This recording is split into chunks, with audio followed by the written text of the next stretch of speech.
¿Por qué los humanos tenemos la parte espiritual? Una pregunta que puede no tener una respuesta concreta.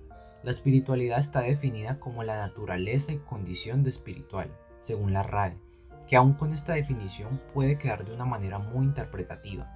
Quiero que pienses, cuando estamos en una etapa temprana de la vida, todo para nosotros es nuevo. A la medida que vamos creciendo, vamos descubriendo el mundo por nuestras propias vivencias y por lo que aprendemos de nuestro entorno. Entonces quiero plantearte esta analogía. Si en un caso hipotético, un padre y un niño de 5 años van caminando por la calle y ven que una persona empieza a flotar, ¿a quién crees que le sorprendería más? ¿Al papá o al niño? Seguramente al padre, ya que él sabe que es físicamente imposible que algo lo cause. ¿Y por qué lo sabe? Porque lo ha aprendido y ha vivido a lo largo de su vida. Entonces ponte a pensar, hace millones de años, los primeros Homo sapiens, ¿qué pensarían cuando vean que caía agua del cielo, que a veces estaba oscuro o a veces estaba iluminado?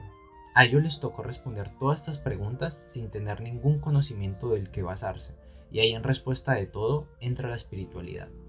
En las primeras civilizaciones, la religión consistía principalmente en ceremonias basadas en la creencia de seres sobrenaturales que habían creado el mundo y el cosmos. La cuna de la religión fue la mesopotámica, más específicamente en Sumeria en el 3500 a.C.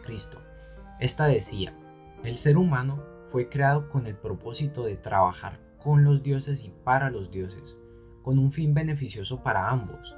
En recompensa por su servicio, los dioses se harán cargo de las necesidades cotidianas del humano y mantendrán el mundo en el que viven. Estos dioses vivían en la misma Mesopotamia, en templos en representación de estatuas, que se les bañaba, se les vestía y se les daba de comer, como si de reyes o reinas se tratase. Sí, imagínate cómo bañaban una piedra a diario. Un caso que quiero citar es Marduk, que por ejemplo, la estatua se sacaba del templo durante los festivales en su honor y se paseaba por toda la ciudad de Babilonia para que pudiera disfrutar del sol y del aire fresco. Hay que recalcar que todos los dioses representaban a las fuerzas de la naturaleza y se utilizaban los mitos para explicar todos los acontecimientos de la vida, desde la creación del universo, el dios Marduk, que decía que todo origen venía del agua, hasta las diosas del amor y la fertilidad. Quiero recalcar que no solo en la religión mesopotámica, sino en muchas religiones politeístas de esta época tenían un dios para cada aspecto. Si necesitaban agua, acudían al dios del viento y de las tormentas. El razonamiento lo podemos trasladar a la actualidad pensando de que si se nos rompe una tubería, llamamos al plomero y no al médico. La religión más antigua que se sigue practicando es el hinduismo, que data alrededor del 2300 a.C. En esta, el concepto básico es que hay un orden en el universo y toda persona tiene un lugar en específico dentro de ese orden. Cada persona tiene una obligación que solo ella puede llevar a cabo si actúa debidamente. Entonces, si cumple con esta obligación, llegará a ser uno con el Dios. Si no, reencarnará tantas veces como haga falta para que entienda cómo vivir. Los mayas, por su lado, creían que todo en el universo estaba regido por ciclos sagrados, desde el movimiento de los astros hasta la vida y la muerte. Los sacrificios humanos tenían un papel clave en esta creencia, ya que consideraban que la sangre era la esencia de la vida y una ofrenda suprema para alimentar a los dioses y mantener orden en el mundo. En uno de sus muchos rituales está el juego de la pelota. Consistía en que habían 2 o 4 equipos y los participantes debían golpear una pelota de caucho con las caderas, los codos y las rodillas, sin usar las manos ni los pies, intentando hacerlas pasar por el aro. Los jugadores, especialmente los ganadores, podían ser sacrificados como un acto de honor. Lejos de considerarse un castigo, ofrecer la vida era visto como un privilegio, ya que aseguraba el favor de los dioses y un lugar en el más allá. Otros rituales destacados de los mayas son los autosacrificios, como una forma de devoción. Los sacerdotes y los nobles se perforaban la piel para extraer sangre, la cual era recogida en papeles sagrados y quemada como una ofrenda. Comúnmente se cortaban la lengua, las orejas o incluso los genitales, pues creían que al ofrecer su sangre fortalecían su conexión con los dioses y aseguraban el equilibrio del cosmos. La antigua Grecia también tomó un papel fundamental.